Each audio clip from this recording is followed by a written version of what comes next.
James Lee with James Lee's Bees here, doing a checkup in the airport apiary.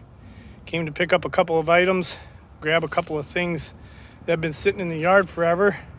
This stack of mediums.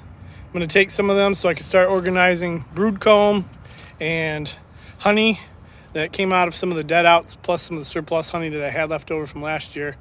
And if you take a look at this stuff right here, you'll see that there are quite a few boxes that came out of this yard, as well as off the dead outs. I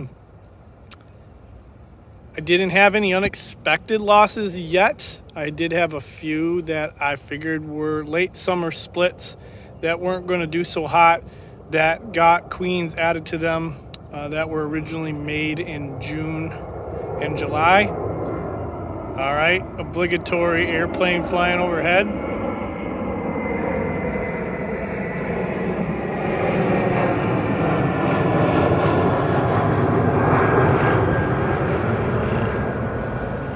Can't do a video in the airport yard without an airplane. So before the next one comes along, I'll show you what I'm dealing with over here. So par for the course, this yard likes to flood. It's not as bad this year as it has been in previous years.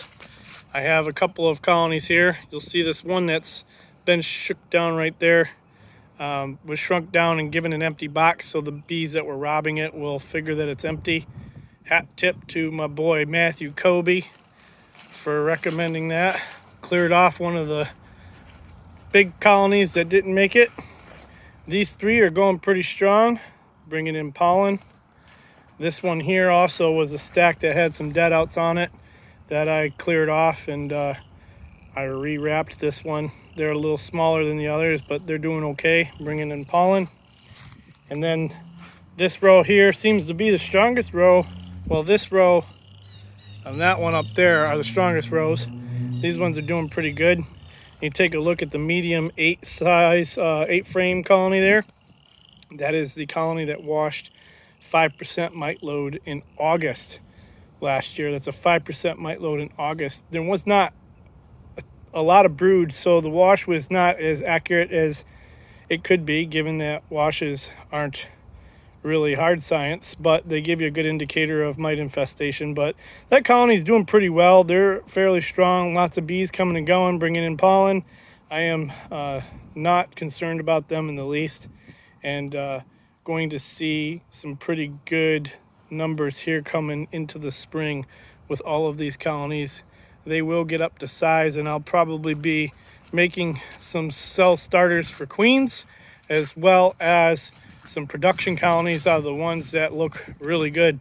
All of these queens are raised from survivor stock that's made it multiple years, not just one, not just two, 3 years of survivor stock that has not been treated with acaricides. They have not been overly or excessively brood broke or brood braked. How do you say that? I don't know. How do you pluralize brood breaks? Anyways, they haven't received too many brood breaks. I haven't done any mechanical interventions, no drone culling, no trapping, no dribbles, none of that stuff. Those queens have essentially survived the last few years with very little intervention besides brood breaks early in the spring for swarm prevention, and late splits on some of them just for increase for overwintering, which is a sustainable beekeeping practice. So not necessarily 100% treatment-free in the most truest form of the sense, where there's no interventions to mitigate mites or intent to intervene to mitigate mites, but principally speaking, no significant treatments of any sort. So I'm pretty proud of this yard. Right now it is 11 of 16 colonies, so we lost 5 in this yard. A few of them were expected. Well, that's it for this update over here. I got to go check another one before I get in trouble and not home in time for dinner. Ta-ta.